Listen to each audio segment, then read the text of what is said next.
question for you. What do you think was my main reason for choosing to relocate to Ghana in 2022, intending to spend no less than a year or 2 years or more? What was my main reason? And what are the main reasons people relocate from the Western world, from the United States, Canada, the United Kingdom, and countries like that, to Africa, which was normally the opposite direction many years ago? Why do you think? What is the reason people move? What I want to do today is to share with you my real reason for going to Ghana. What do you think? Was it because of wealth? Was it because of love? Was it because I was drawn there for some particular benefit? What do you think? I'm going to share with you the real story about why. Someone who wants to understand the basics of the sorts of things that happen, that drive some of us to our motherland, will stay with me to the end of this video. Stay tuned. Welcome back. My name is AngieMarie and you have located my channel. I am so grateful that you chose to click on this video. If this is your first time, you're very welcome. And if you are a return subscriber, you're the best part of this channel. I really appreciate you. If you have not yet subscribed, or just go ahead, hit that notification bell and the subscribe button, like this video, and let's get into it. No doubt, if you've been watching my channel for a while, you must have heard me mention the countless times that I've visited Ghana. And this happened over a period of about 14 to 15 years, because I started going to Ghana in 2008 from New York. But then in 2022, I decided I was going to spend a longer time there.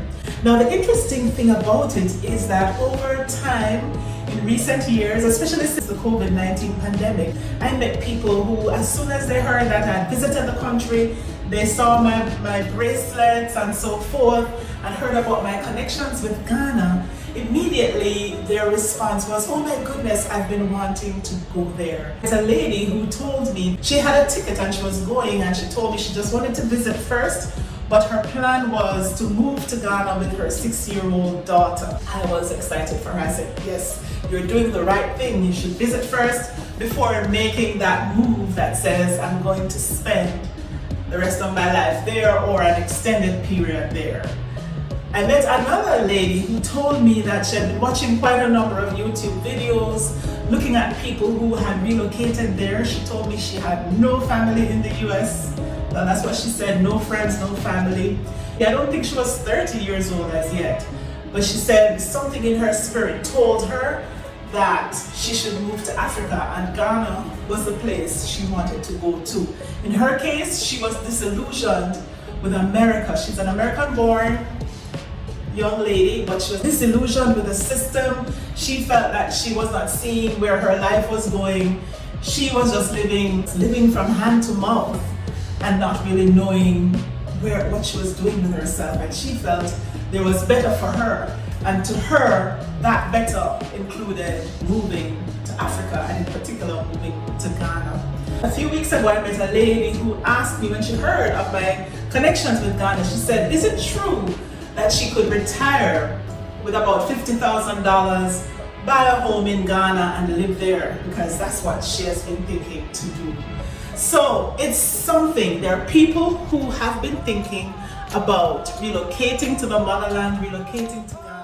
And what is the appeal of Ghana? Well, I can tell you, beautiful, amazing, friendly, warm people who accommodates visitors. They are very welcome to foreigners. Now, they may call us names such as Ubrani. I don't like it. I tell them, don't call me no Ubrani. But they're very warm and friendly to visitors. They love us. I'm from Jamaica, and I've said it in another video that I feel the love every time I travel to Ghana. Going there is a good way to meet and connect with very good people. It's a place that is very safe. I've been going there for years and I've never had an issue. There's no political instability. Everything is peaceful, calm, and safe in Ghana. And of course, I'd say you have to take your usual precautionary measures, right? You don't, the same way you would protect yourself in New York or Chicago or wherever you go, because you're dealing with human beings. But for the most part, Ghana is known to be one of the safest places in Africa and possibly in the world.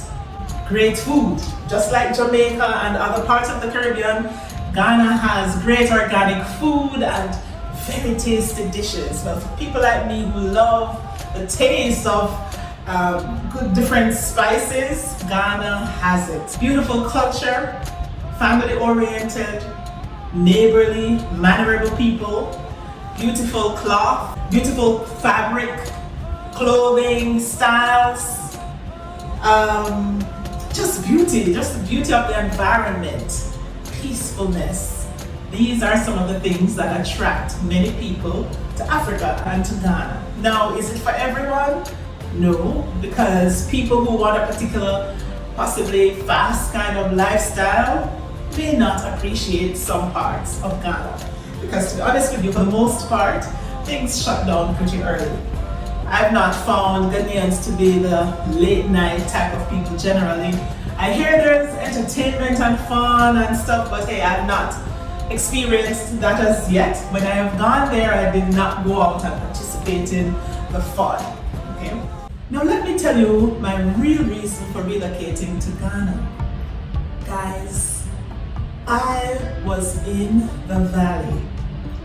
I was in a valley of despair. Yep, absolutely. I was in the valley. And for most of us, many of us, we like being on the mountaintop all the time because the mountaintop represents joy, happiness, fruitfulness, having things and living and loving and just being happy all the time. But there are times in our lives when we go through the valley experiences. I was faced with a choice. I had a decision to make. And here was the decision. I realized I had made some serious mistakes. Because a few years before that, in 2017, when my job in New York folded and I was so happy and excited to have been let go at the time. Because many of us in the Caribbean, let me tell you, for me personally, I did not like the snow and the winters in New York.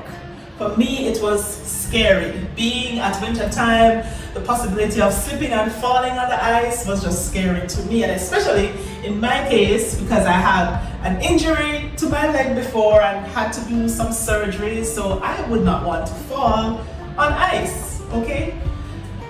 So I looked forward to that day when I would be given a package and I could finally say, yes, I get to go, I get to move to the Sunshine, Florida, the Sunshine State, where many Caribbean immigrants to the US dream of going because, hey, why? Florida has a similar climate to home, has the beaches. I love the beaches, I love the sunshine. You see, my skin needs it, right? Florida has it. Quiet, pretty much lifestyle. And close to home. It's just about an hour, a little over an hour on a flight from Miami or Fort Lauderdale to Jamaica. So we look forward to being in Florida. And guys, that's what I did. When I got my money, my package, I put it all together and went to buy a home in Florida. And for 4 years, I was doing so well there in Florida. I loved my home. It had everything I needed. My costs were low to maintain. And I decided I wasn't gonna be working for anyone. I would do my own business. I went and I got trained in the Master Storyteller Academy with Angie Henriquez and the coaches who taught us things such as how to tell our stories and make an income from telling your story. At first I was a little resistant because I felt like I don't think I could do these lives and these things talking to a phone, and I got coached on that. Then after being taught this, I was able to put it into practice. My first engagement after that training was to go and speak at a seminar, host a seminar in the Ukraine, where I got the chance to speak to young medical graduates from all over Africa, and that was in the Ukraine. And after that, I was making plans about how I was gonna be speaking to groups at various universities in Florida, speaking to groups of non-government organizations, helping people, and continuing to just do my own business. and I was doing okay. Until, because of family reasons, I decided to go back to New York for a bit and had the wrong people living in my home. Guys, I made a big mistake because I did have the wrong people living in my home in Florida. It was a major setback. It so happened that just around that time too, a global pandemic hit. Flights were closed, there was no flying anywhere, courts were closed, there was no trying to evict anyone because there was also a moratorium that prevented landlords from evicting tenants. And I ended up being a victim to that because the people would not move and they would not pay, and I was heading to what I felt was homelessness. So as part of my recovery, having made a bad decision to have the wrong people in my home, and this is for a caution, we have to be so careful about the connections. The people we accommodate and have, whether in our home or in our lives, can make or break us. It was my decision. I would love to go to Jamaica for a while as part of my recovery, but guess what? I could not afford it at the time. And many other countries in the Caribbean also, they're not cheap, okay? Not the kind of cheap that I needed back then. I could stay in the US, get a job, start back punching into clocks, and I did that for a few months, to be honest with you. But what I remembered and what I recall and what I realized, even though I did some remote work and actual work, it took a toll on me physically, but financially I was not getting anywhere. Because what was really happening was I would punch in the clock and do work, but guess what? I couldn't even pay bills. And then you have to eat, you have to have transportation, you have to live, you have to pay bills. So for me, the decision to go to Ghana was a financial one. And the good thing about it was that I had a history of numerous trips there, so I knew what life was like living in Ghana, and I had amazing contacts there. So that's the truth. That was my real reason for relocating to Ghana. It was for my financial, emotional, spiritual, economic recovery. Sometimes when we're suffering, we're struggling, listen, we always run to mother, correct? We need our mothers. For me, my physical mother was not alive anymore at the time. I needed some kind of mother, and for me it was the motherland, and for me it was Ghana. And I thank God to this day that I did go, because as you'll see in the other videos that if you watch, you'll see that I had an amazing, incredible time. Let's continue. For me, my Valley experience represented emotional healing and restoration. I was able to deal with me spiritually. I was able to focus and find time alone with God by myself. And through that, He restored my soul. Being there alone for at least a year, it helped. And the kinds of people I met along the journey also helped. So God has been good to me, guys. Very good to me. But guess what? I had to make the right choice. And for me at the time, the right choice was a move to Ghana. Something else God did for me was during one of those points of transitioning and moving, I met the most amazing people. I met people who were in there with me every single day. In there with me every day. Phone calls from overseas. Are you okay? Checking on me, making sure I'm okay. Day and night. Daily contact. That emotional bond, that great bond was created during that time of need. So I can tell you, if you're going through your struggles, I believe one of the main things to do is to deal with your faith and that relationship with God, that relationship with Spirit, because God is always with you and wants to be with you and will provide just what you need, even as you go through your valley. And going through your valley may mean relocating to another country. For me, it was taking a sabbatical. But guess what else it did?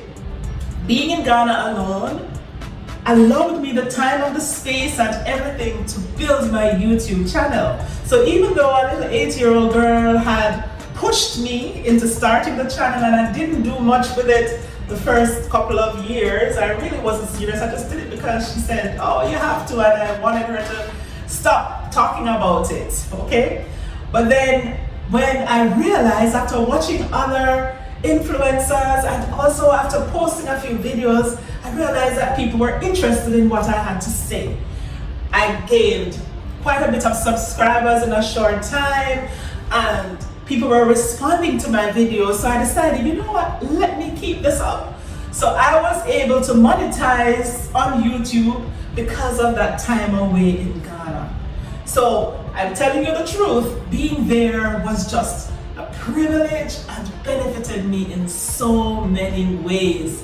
I grew not just physically, emotionally, mentally, spiritually, but I grew in terms of understanding certain principles and in terms of being serious with an amazing opportunity such as YouTube. So what about you?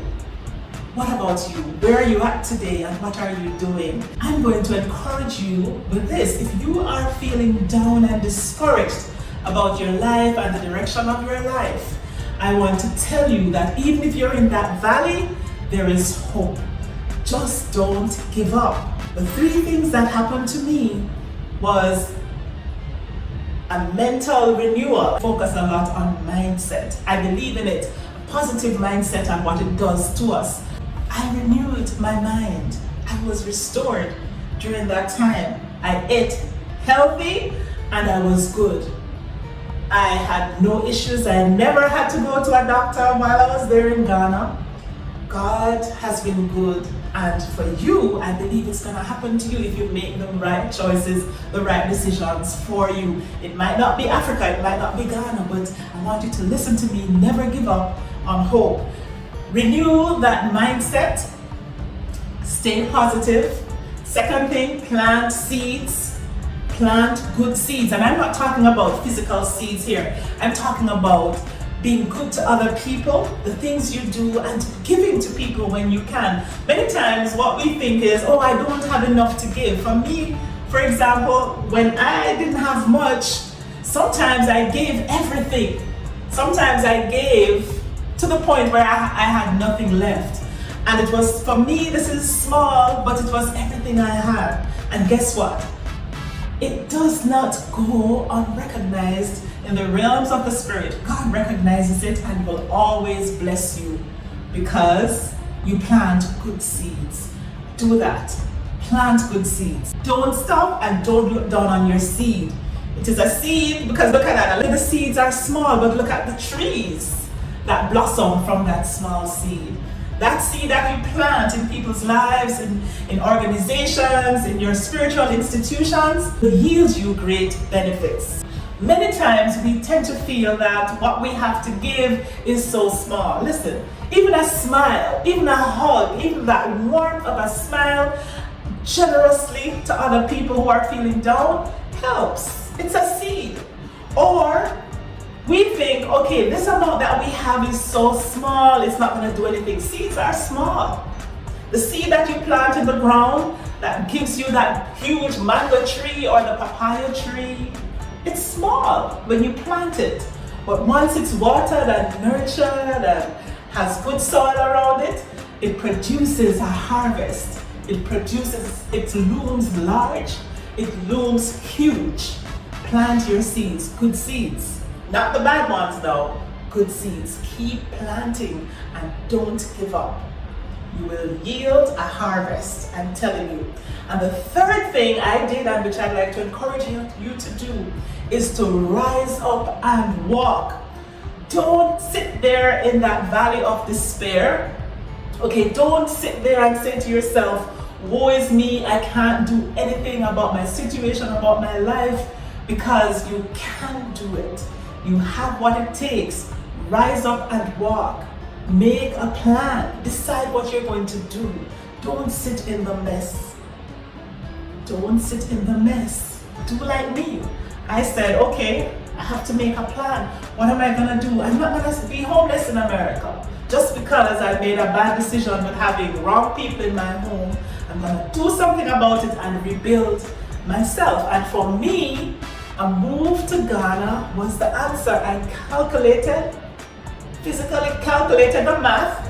I knew that the money I had would have allowed me just a few months in the US. And even if I took a job, I was gonna be in trouble. So I did what I felt I needed to do. And along the journey, God provided amazing support. Some of the best connections I have right now stemmed from that movement that I made. Rise up and walk. Okay? Rise up and walk, and God bless you. I was certainly not thinking that this was going to be paradise. I knew what the challenges would be. I knew what it could be like during the rainy season and during the dusty season, the Hamatan and all of that. But when I compared everything with everything, I knew that that was the right decision for me. And I went in faith and with God's help, and I believe He brought me through and restored my soul while I was in that valley. So have a good why and a when. It is not good to make any impulsive move to Africa, especially if you've never been there before. And as a matter of fact, it's not good to make any impulsive move anywhere. Even if you're living in the Caribbean and want to move to the US, it's not good to just pick yourself up, sell your cars, your homes and everything and say you're going to move there to an unknown frontier. And all of that, I covered that in my book. Yes, my book. You guys need to get a copy of my book. And so that book applies whether you're moving from the third world, as they call it, to the Western world, or if you're moving from the Western world back to what they call the third world. You don't need to make any impulsive move. You need to carefully think it through and strategize. Make your plans, connect with the right people, have your networks, join my community. You're invited again. But networks are also very important. And then thirdly, how are you going to do it? Your finances. Are you going to wait until retirement when you have a fixed income, or do you have some investments that you want to pull and move? Are you going to do a business while there? How are you going to survive? You have to have a plan. And something I would say is this. What I know is that making major life moves, major transitions such as these, age is not just a number, okay? And why do I say that? Many young people in Africa tend to want to move to the Western world. They want to move to the United Kingdom, to the United States, and to other places in search of other opportunities. Because unfortunately, sometimes some places, some of the countries in Africa tend to have very corrupt leadership that does not think enough about its people. It's sad, but it's true. And sometimes the rate of unemployment is extremely high in many of our countries, unfortunately. So the youth are not able to have the opportunities that they want. They're not able to live the way they want. And many times just someone taking a suitcase or some plastic bags or lada bags, as we call it, used to call it in Jamaica, or rubber as they call it in Ghana. You can move with just your suitcase and a few other things, move to the Western world, and in no time, you're able to take care of yourself, take care of your families, your loved ones back home, build properties. But if you were in your country, you could not do it. And so that's what I would say for someone who is still a youth, under 40, who's thinking, playing with the romance, having that romantic thought that, oh, I want to move to Africa and live, but I'm 25 or I'm 28. You don't have a way of making money so that you can thrive in that way. It might not be the best decision for you. Now, I can't fully give you advice on that, because what if you met a great suitor who is wealthy in Africa or wealthy in Ghana and says, hey, I want you to join me and we're going to build an empire together, right? What if that's the case? So I can't just make generalizations about that. But I would say, though, for the most part, in the majority of cases, if you're thinking of going to Africa for employment opportunities, it's not likely to happen. Even something such as ride shares and Ubers and delivery, believe me, it's not so easy. Many of us who are drivers back home will find that you might not be able to drive on the roads in certain countries.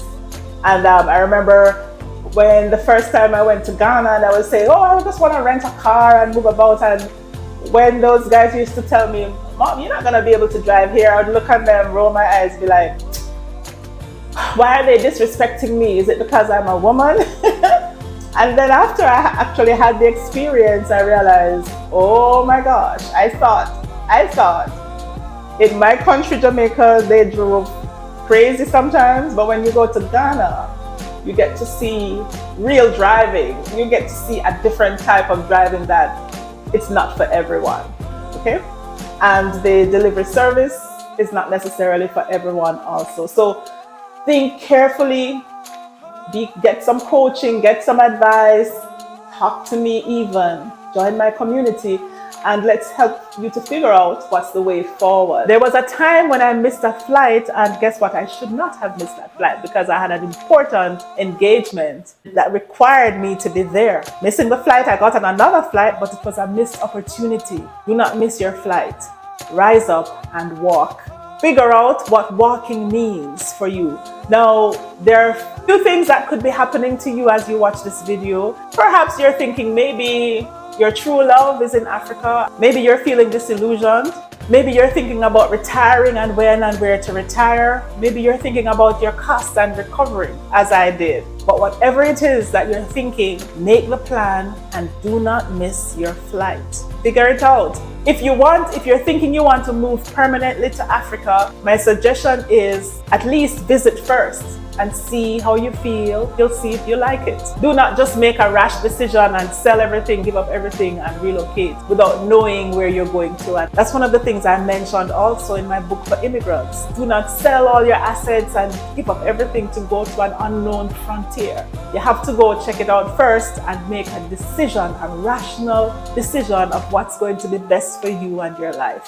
Do the math also. So I wish you all the best. I wish you all the best in whatever your choices are, and I'm praying that this video has been helpful to you, helpful to someone. Like I said also, what being in Ghana did for me was that it accorded me the chance to focus on building my YouTube channel, and I'm so glad. That's one of the biggest benefits, I believe, of my time in Ghana, because it was during that time that I was able to monetize my YouTube channel and was accepted in the YouTube Partner Program. I'm so grateful. I have continued to build a community, and I encourage you to join my community as well.